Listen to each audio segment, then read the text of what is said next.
Welcome everyone to College Conversations. We're going to be talking tonight about how to best prepare for college in light of the COVID-19 outbreak. And before we jump into the presentation, I just want to do a little bit of housekeeping. Just letting everybody know we will be giving you some good information here, so you may want to grab something to take notes on. We will also be recording this presentation tonight.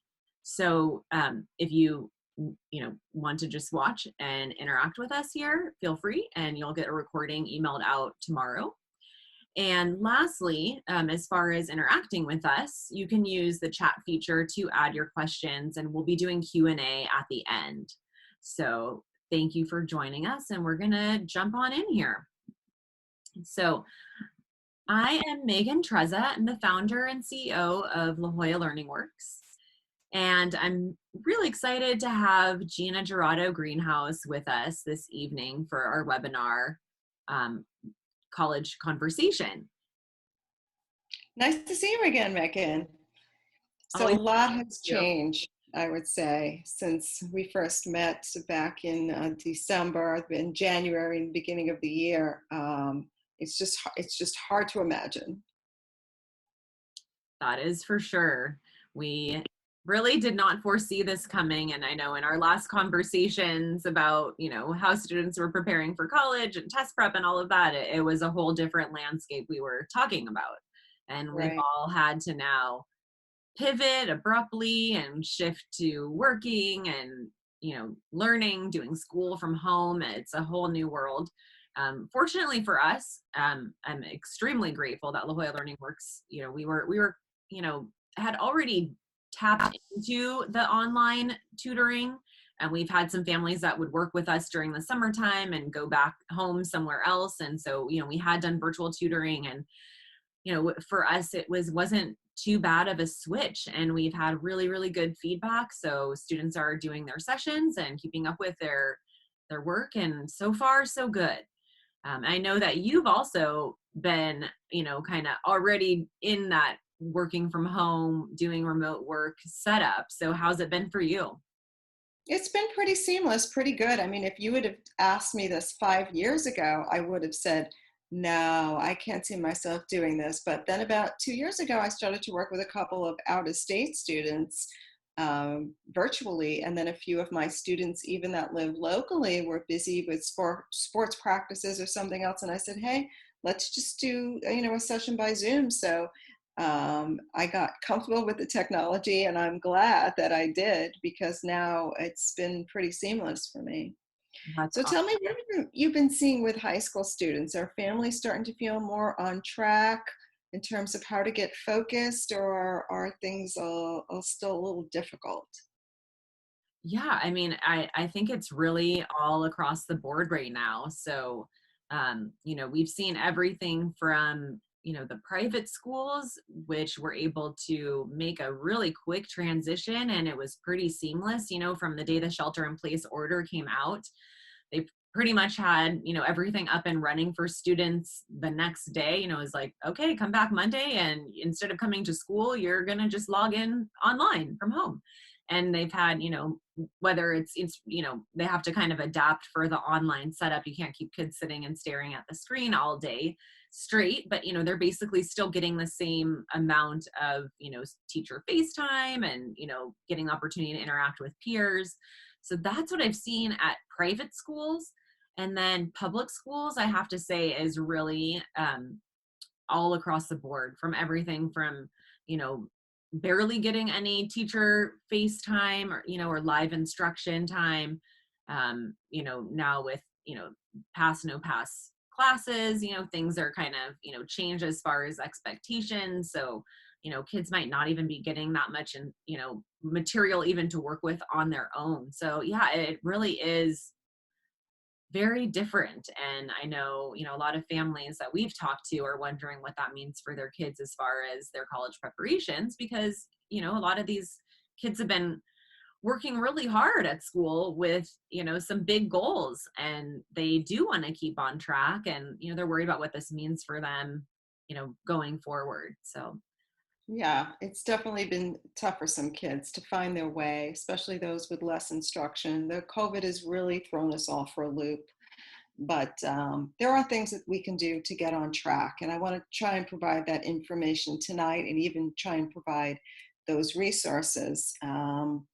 I do have to say that for this semester, if kids were trying to raise their grades and they're at that pass no pass now, um, that's going to be hard for them because they just don't have that option anymore. So for those kids, what they can do is just try and stay on track as much and make sure that they're prepared for the fall.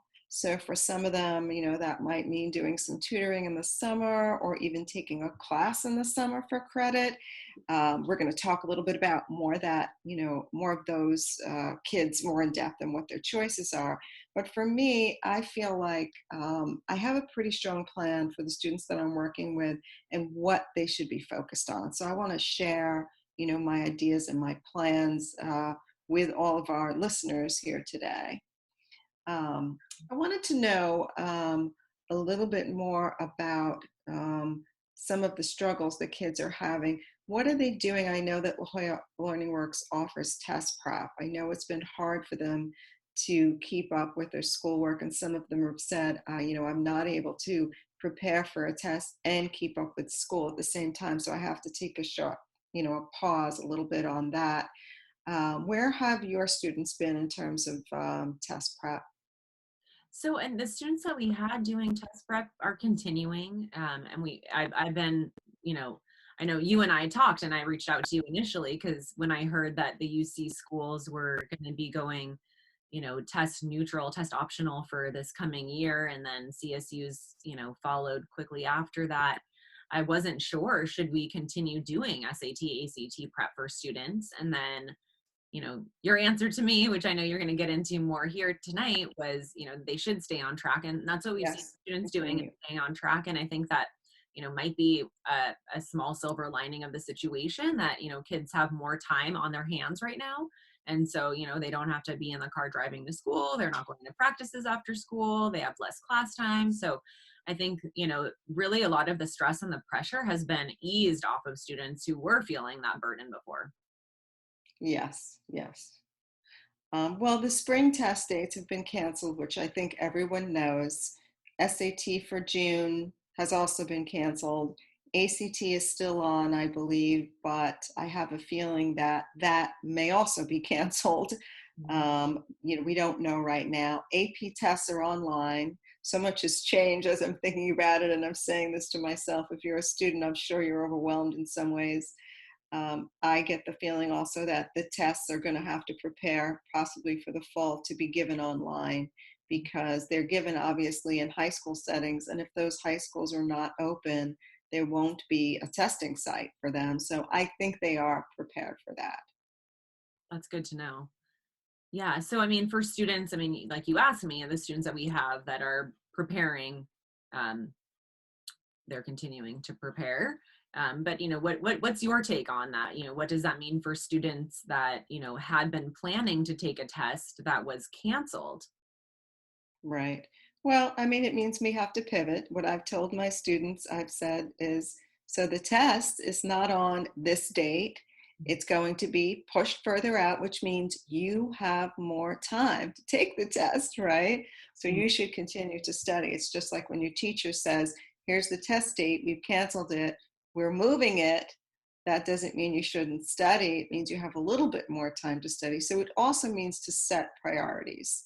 If you're falling behind in classes at school because of, COVID and online instruction, you need to catch up. You may need a tutor. You may need supplementary instruction. Then you should focus on schoolwork. But if you're a little ahead and you already had an A in the class, maybe this is a good time for you to get ahead on test prep, take a few mock exams, spend more time preparing on a test.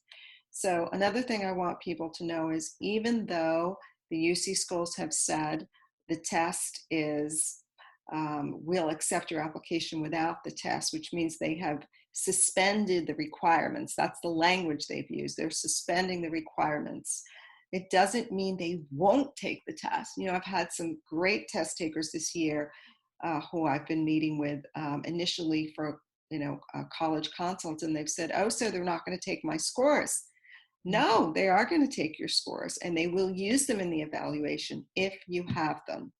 mm, So I think that's been a little confusing for some people. got it. I think now we need to think a little bit about the kids who are going to submit versus the kids that are not going to submit. Mm, I really had to sit down with them and talk about this. So for the ones who, were hoping this meant I don't have to take the test because I can submit without the test, I've said to them, let's try and decide a little bit down the road whether or not it makes sense to take at least one exam. Not that you have to do hard and fast prep, that you're prepping every day, but that maybe you should think about doing a test at least the end of summer, at least the beginning of fall, at least before the end of the year, that you have one test in place so that you can decide whether or not you want to submit or not. But if you don't have a test, obviously you can't submit. So what I've said to students is that the UCs are not going to remove points from your application, but it also, without a test score, you can't add anything, right? It's like the extra credit. So it does make sense to try and prep for at least one test. and that's pretty well in line with, what my thinking was on it too. And, in that, since we don't know what the test dates are, which is usually, how we set up a individual student program, is we look at what's their next test date and then let's backwards plan from there what we're going to be doing. But, thinking you don't want to lose the momentum you had. So, kind of keep Right. up with it. And then, in line with that, just it sounds like, kind of all around. I know you have this slide here just about staying focused, staying on track. And I think this really speaks to like what you were saying. It's very individual, right? What one student's going to be able to do versus another, but that's very good advice Right. to kind of keep up as best as you can. Is that kind of what you're saying here? Yes, keep up as best as you can. And, you have to know yourself. Kids play sports with different students all across San Diego, and every high school is going to be the same. You may have a friend across town that's doing things differently. They may be doing more test prep. They may be ahead, but you may be a little bit behind. So maybe you're the one that's going to take the pause. We have to keep it simple and just know where our priorities are. We also want to keep up with extracurriculars, which is going to be a little bit trickier because this time it's going to be from our kitchen table, right? So that does make it trickier, but there are things that we can do. Great. Well, I mean, we know that the performance measures for high school students from this spring are going to be really different. And you've talked a little bit about how students can stay focused. And I know you're going to get into more of the specifics later, but I guess the next thing I'm curious about, and I know parents are wondering too that are with us today, is how you see this playing out for admissions in 2021. Well, we have to think of this from the admissions point of view, from the college's point of view, is what I always tell my students. So if students are overwhelmed, they still want to have their application. So they're saying we're dropping testing as a requirement. However, they're still going to accept scores if you have them. Mm, That's the first thing that I want to say. that makes sense. And that's helpful to hear because I know, like I said to you in the very beginning, I was thinking, oh, well, there's gonna be a lot of students that are thinking this is a free pass and woohoo, we're the lucky ones. There's, no need for SAT, CT, throw it out the door and, we can just carry on. But then it does make you wonder, how are the schools going to be able to determine the applicants that they want to admit with less data than they're used to? And that makes sense. Right, The kids that right. have more of the data are going to be more at a greater advantage for admissions. Right, exactly. Yes. So let's look at what the testing implications are. So, test optional does mean that it's easier to apply, right? Because you don't have to submit a test score. However, if you do have a test score, especially if it's above the 50th percentile of admitted students, you should submit it. If it's below, then you can hold it back and you don't need to submit it. UC schools will be accepting those scores and using them in their evaluation. Cal States will not be using them. However, we don't know what the supplementary criteria will be because they haven't announced it. So there may be a place on the application to write a short statement. We don't know. It could be they're looking at a few extracurriculars. Again, they haven't announced it. But what I think is going to happen is that you may need a higher grade point average to get into a school this year because that's really predominantly what they're looking for. So taking those summer classes and those extra classes for credit is going to be really important to raise your grade point average. I can't reiterate that enough. Great. I mean, and that makes sense. I mean, it's always something, that we talk about, but at this time, it seems so much more almost necessary than the Yes. past, where it just seemed like a little bit of a perk if you really wanted to, go the extra mile. But this seems a little bit more like it could be a necessity to really, make your application stand out and demonstrate, that you've kind of done the best that you can with the circumstances. Yes. Yeah. Especially the transcript is going to be even more important this year. Mm. Yes, that's what I say. Well, go ahead and tell us. I know you had some ideas about extracurriculars and knowing, students can't all be participating in their sports right now. They, aren't able to do a lot of the activities where it required in person, whether it's volunteer work or something else like that, internships and whatnot. So what are you suggesting for students to do for extracurriculars right now? Well, there are things they can do. That's what they should first know. I want to give you some ideas about how you can stay involved, and they have a lot more options than what they think. Okay, especially if you're a junior. So I've tried to put together an initial list, and I want to tell everyone that I'm also happy to meet and brainstorm and have college conversations with families of juniors and also sophomores, that are struggling with ideas. Some of the things you can do, it's really easy to take a class, and it's also easy if you're creative. Um, let's move to the next slide, and we'll talk about some of those creative activities that you can do at home. Some of my students are actually taking voice, acting, music, art lessons, dance lessons, and it's offered virtually. So I was thrilled when I heard that dance schools are still offering dance virtually. Um, so then I started to get creative myself and put together a list of other things that kids can do, like taking photographs and creating maybe even a portfolio. Even if you're not an art major, you can submit, an extra portfolio of additional information. Selling items, maybe starting a YouTube video or starting an eBay store, starting a cooking club. If you're creative, it's the time to really jump in and think about what you can do to show your creativity, to show your talents. And I love that. I mean, thinking of, starting an eBay store or, even doing something on Etsy, and involves so much more than just the art side of it too. There's, executive function and planning and coordinating, some math Yes. involved, and just the entrepreneurial skills and having that Yeah. experience. That's a really cool opportunity. Yeah, and maybe even, if you're making bracelets or jewelry or soap, you find some friends, maybe some younger students and maybe some freshmen that might go ahead and be the little worker bees, and drop off things to your house for your store. And then, in turn, they may take over the project later. But for now, you're your own CEO. And there you go. And then you have the leadership experience there too. Yes, yes. So I always have boys who love to code. So I say, if you like to code, you like to take computer classes, this is the time. It's a solo activity. Definitely take coding classes. Um, you can take classes in cooking. You can partner with a charity and offer, online services. You can do fundraising. That's something you can do. Think of it in terms of a website that you can put up to kind of get the word out.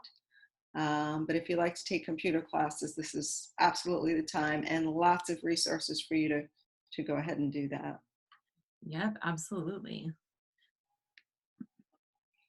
So the next slide is about animal lovers. Every year I have a group of students that come in and say, I love fostering dogs, or I have a dog walking service, or I'm working with Helen Woodward. So if these are things you like to do, continue doing those things, but just think about doing them, in a different way. We're not able to do everything face to face, but you might start a blog about animal care, and you might do some research about animals, especially for kids that are interested in, veterinarian sciences.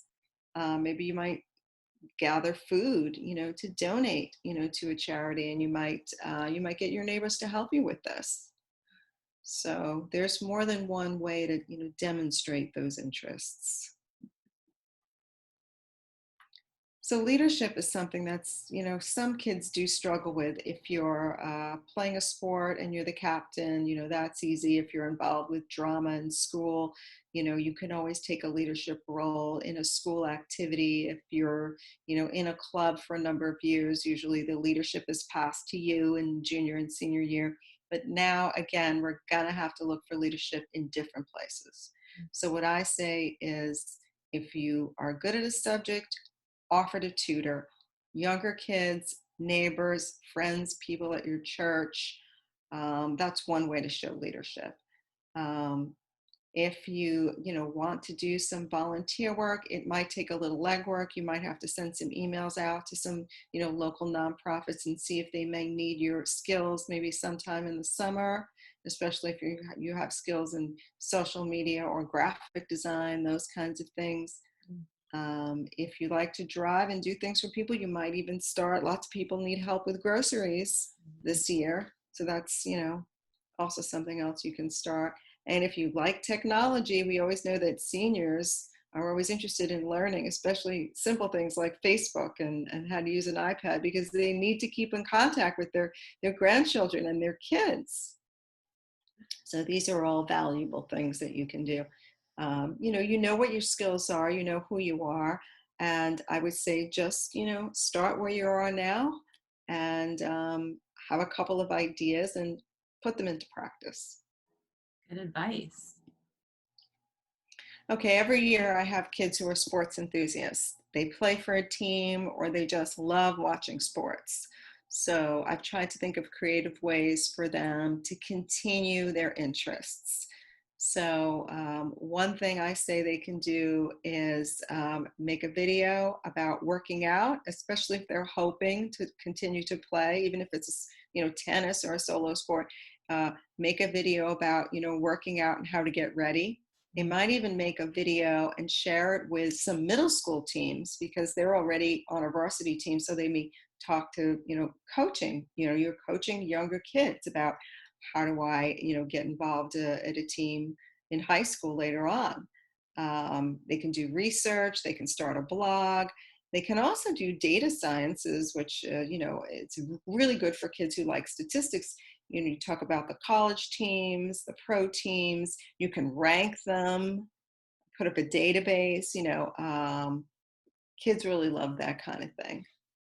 So I So love those are just yeah. I love that because there's some good ideas there for students that are not athletes. And, we hit up on that oftentimes enough with students that are coming in, getting ready for college and, don't really have that passion or that interest that they've followed through. They're not players, Yeah, I right? mean, so much is assumed that you have to be the athlete, you have to be the one doing it, but we need plenty of people out there that have different skills and interests, right? So that makes Right. sense, if you are interested in the data science of it, by all means, exercise that skill because there is a very big need for that kind of expertise in the world. Right. It would be easy, I would think, to create a website, if you're a techie person, and that's an activity, and it's something that you can put. You can talk about that on your interview, and you can put that on your college application. Awesome. So students who love to write, you know who you are. This is a great time to catch up on writing. Enter a writing contest. Continue to write those short stories. I mean, I think it's a wonderful thing to say. Colleges may ask you on the application, what have you been doing this summer? I've read 4 books, I've been writing poetry. I submitted, my writing to a writing contest. I've started a book review site for suggestions for middle school kids for summer reading, right? So it's a very valuable activity. It may seem passive, but I think it's a pretty valuable activity. I love it. I mean, and just thinking, it makes me remember back to high school, and I just remember feeling like I never had time for pleasure reading, and I always liked reading, but there was so much required reading and so much homework and other activities. It was just too busy, and seems like now might be a time where students can kind of take advantage of having a little less on their plates so they can actually do the reading that they enjoy, and that these are great ideas to then turn it into something that they could use for their college application, not just Yes. their own pleasure. And a great conversation to have. I always try and have my students go on at least one or two interviews, every year, college interviews. And if you're asked, what did you do during COVID? You know, I spent time, with a book review website, and I write poetry. This is a great answer for colleges. This is what they want to know because it shows, intellectual vitality. It's awesome. So let's look at some resources here. Take it a step further. Teen Inc. is a national magazine, and you can submit your work as a teenager, poetry, short stories. Some of them have won awards. You can just, enjoy it, check it out. Most kids who like to write they're going to really love Teen Inc. There are some other options too. A joint journal, I think it comes back online in August. It's taking a break now. So these are just some options. There's a lot of information out there, but this is just a few resources for kids who want to write an article and submit it. It's so cool. I love that. I mean, it's something that, really it's it's such an opportunity just at their fingertips to have these sources right there online. Something we didn't have when we were their age, right? Right. So So, it's important to track. It's important to track. I do want to say that as you're doing these things, you want to continue to track your activities. and I know you're going to tell us a little bit about what that looks like. Yes. So I call this the activities resume. As you know, it's really hard to go back 3 or 4 months after you've been doing things, and you might forget how many hours did I spend, what was all involved. My project is up and going, but I don't remember what I did 3 months ago. So you probably want to start some kind of a Google Doc or a spreadsheet and list, the number of hours per week and the number of weeks per year. I think I talk about this a little bit more in the next slide. So let's move on and look at that a little bit more. So you might look at a category: music. I study 1 hour a week. I may practice a little bit more than that. I've learned challenging pieces. And that is where we talk about what have you accomplished. So if you're going to start a project of some kind, think about what you want to accomplish, right? If it's collecting, sports equipment and donating it to charity, maybe there's a theme in there that goes along. Maybe it's a particular sport. Maybe it's a particular charity. And try and think of it in terms of numbers that I collected, 25 t-shirts or, 50 bats, or what did I do? It should be, across at least one semester. You want to think about the description, also of the activity, because you're going to be listing this information on the college application. So I would say, even if you make notes or make bullet points for each activity, it will jog your memory when you have to actually apply in senior year. Yeah, that's a really great idea.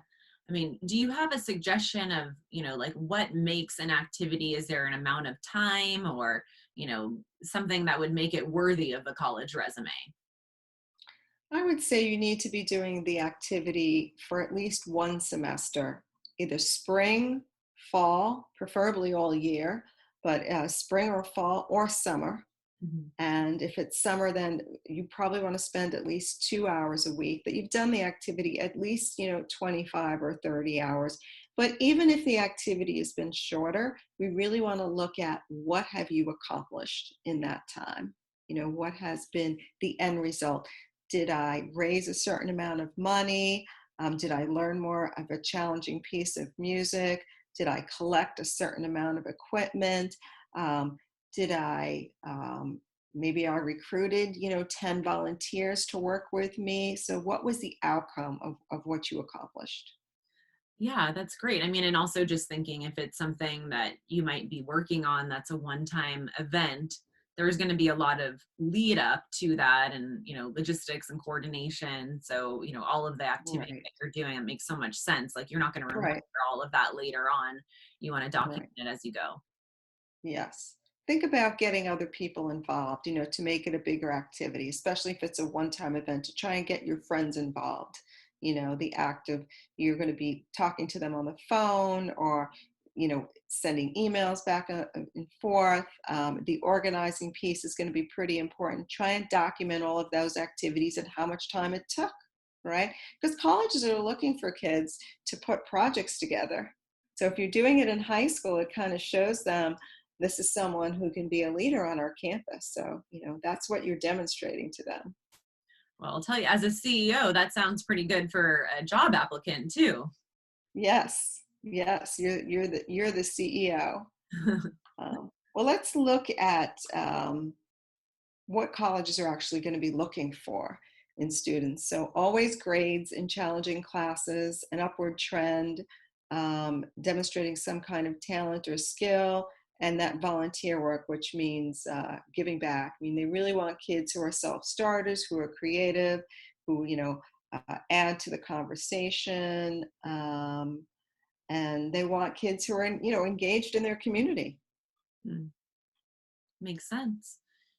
And so thinking of, as we wrap up the spring semester and head into summer, do you have any specific suggestions that, students can do during the summertime, especially thinking in the context? I know there's a lot of conversation right now about the learning loss that's happened, even just from like the disruption of learning, as they made the transition to distance learning. And now with having pass no pass classes like you talked about, the grades being important, the GPA being important. So what can students be doing this summer to help with all of that? Well, we do have some resources for virtual learning. So there are places that you can take classes for credit.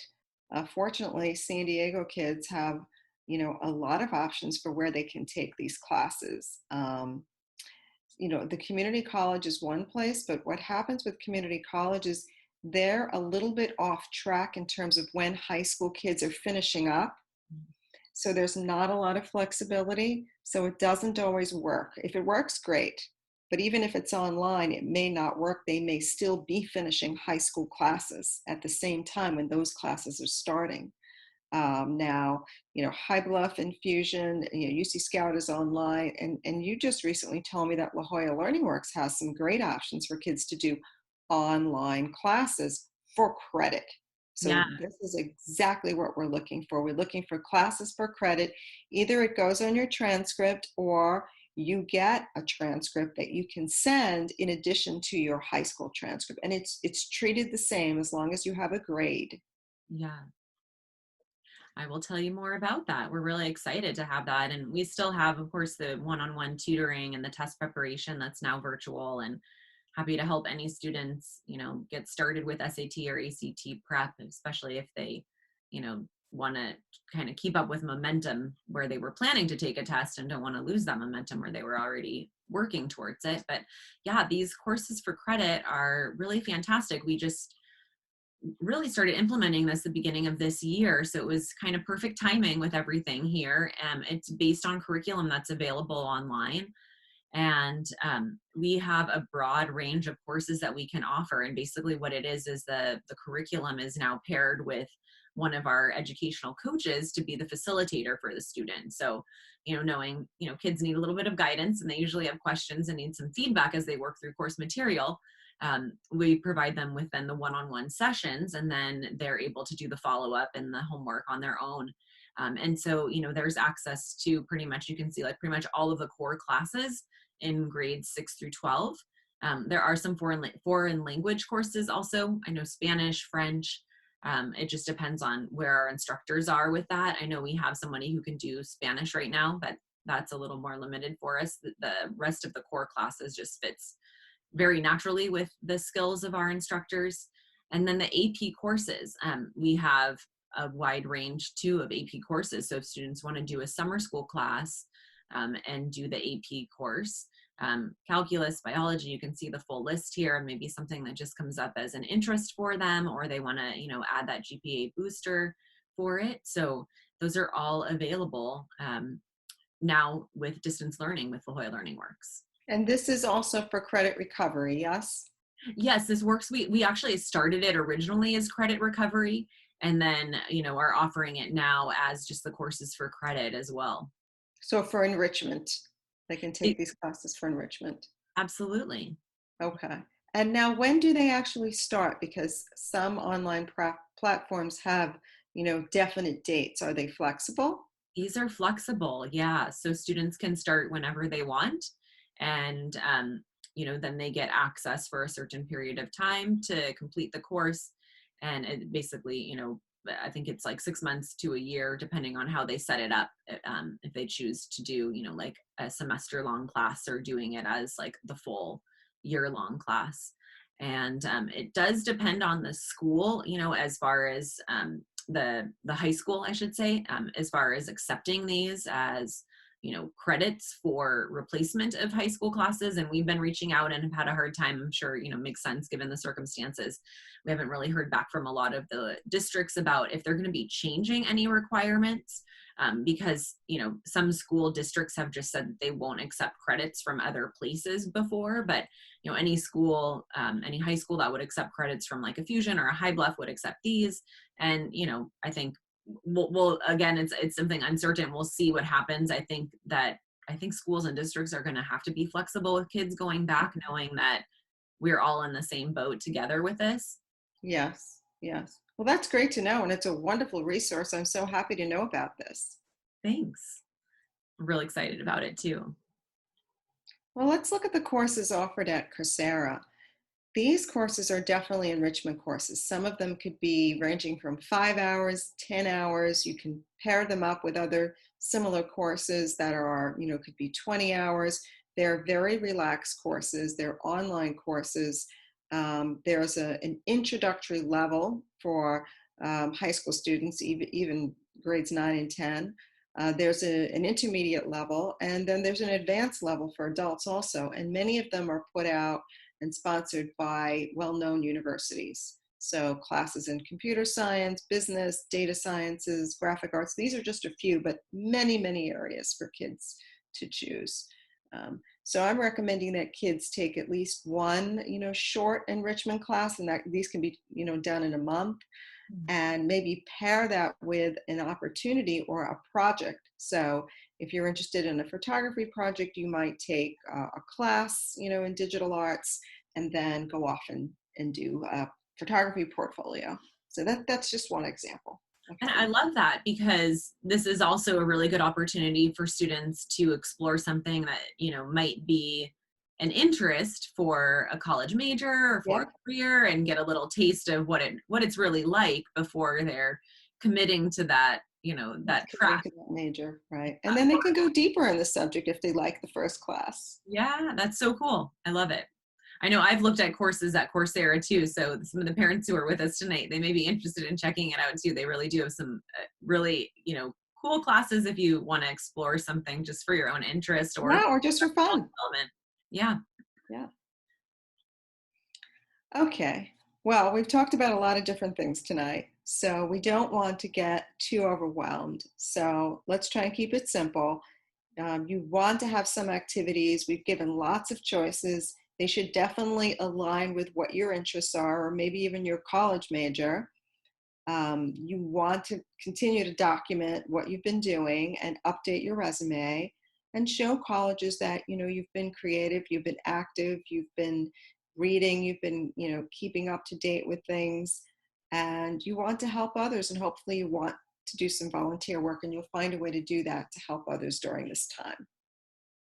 Yeah, I love that. I think it is so important to keep things in perspective right now, and some people, this is hitting them in a way where it's making everything harder to do. And then for others, it's making it easier to do. And, you just don't want to add to any stress during this time. But if you're in a position to take advantage of some opportunities to align more with, personal interests, it seems like a good opportunity. Yes, it definitely is. Great. Well, let's go ahead and we can go to our Q&A now. Just to start with, I have a question from a parent of a sophomore who says, what should sophomore students be doing as far as ACT and SAT prep?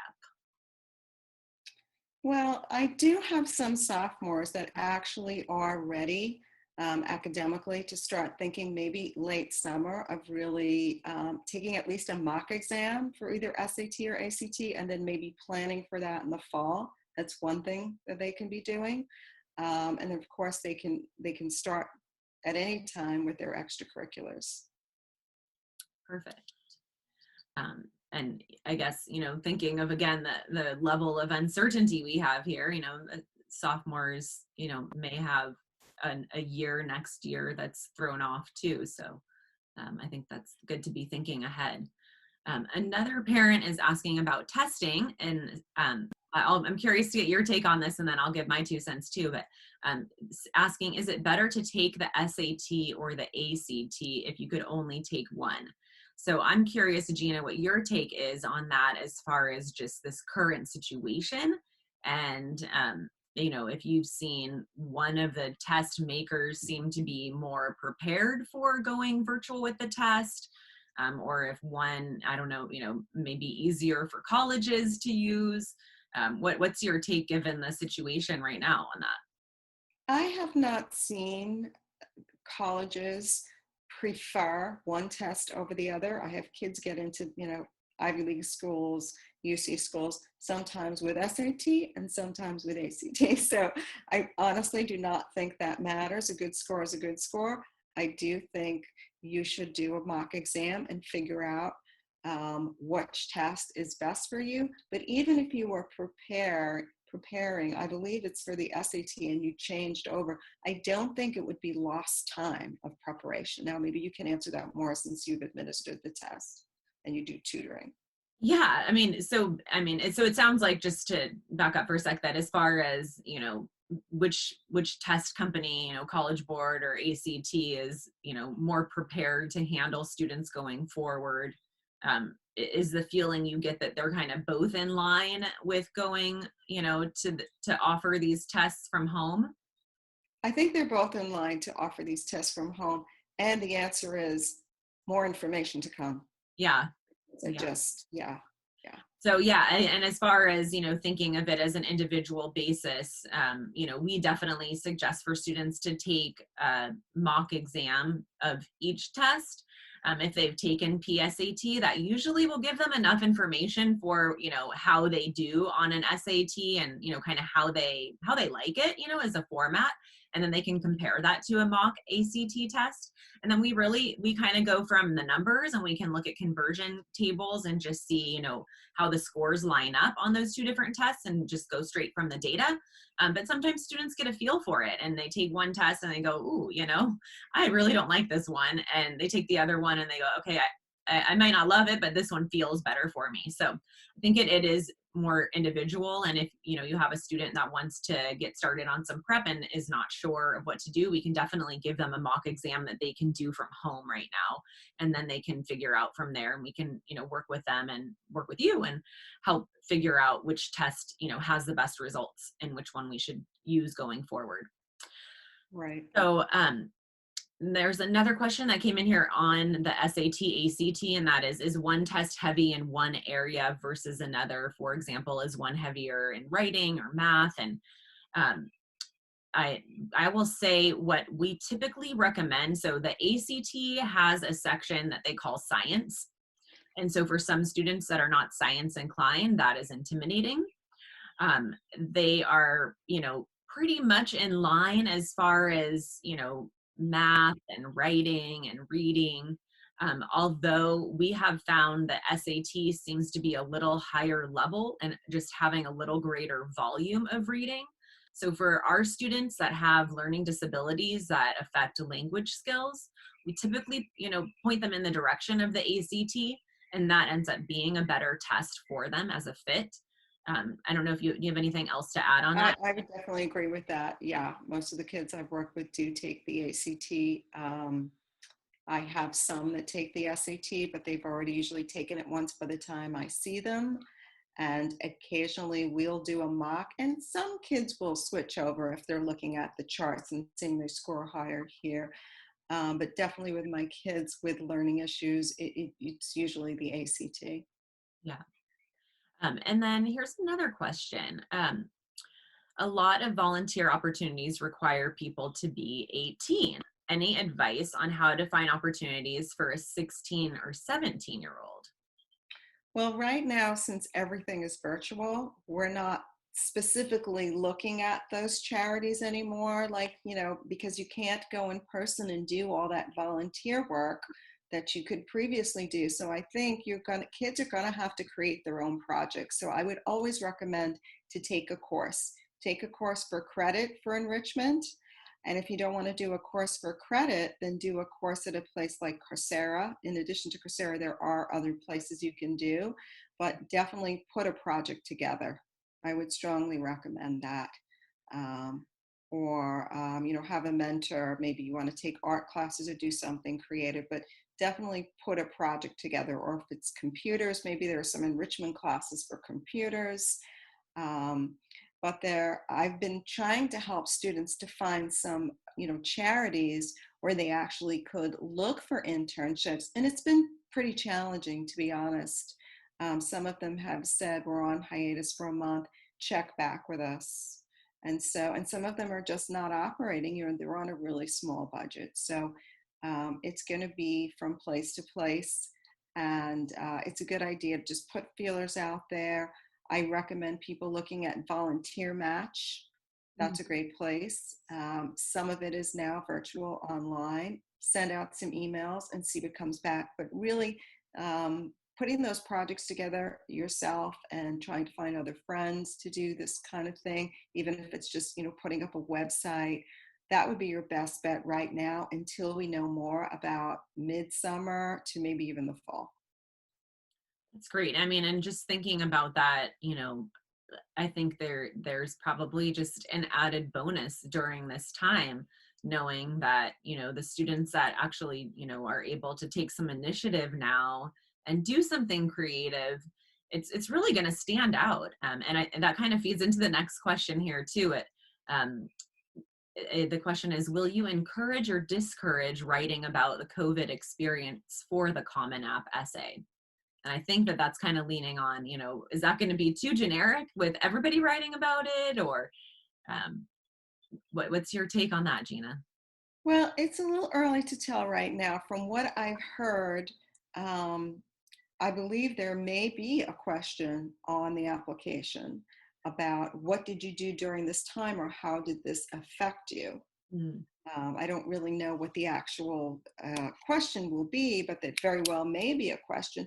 And the question is, what do you have to say and write and talk about it? If it's optional, that might not be the best prompt for you if you don't have a lot to say. On the other hand, I have a student that's doing a project and he's making masks with a digital 3D printer, and he sent some of them to various hospitals already. And he's doing this in conjunction with other friends in other schools. So if that's your answer, absolutely, you might want to write about that in some area of your college app. But so it kind of depends on what you're actually doing. And I think it's a really good question, in the context of this presentation with so many great ideas for what kids could be doing, and, that, they can take advantage of, really discovering and exploring their own interests at this time, and, do some stuff that might just be really fun, but also turn into a great essay that they could be writing for Right. college. Yeah. Yeah. You really want to try and be creative as much as you can. Fantastic. Well, thank you. We'll kind of wrap up questions there. And just I wanted to mention to everyone, we will be sending out, like I said, an email tomorrow with some follow up from this presentation, and we'll have a recording. And then we're also going to be offering, this is kind of the first time we've ever really done it with the circumstances, but we are offering some discounts on our one-to-one SAT, ACT prep. And so for a limited time, you can get up to 30% off of our one-to-one test prep packages. And we're also including free practice tests with that. So we'll be helping students, doing this all virtually.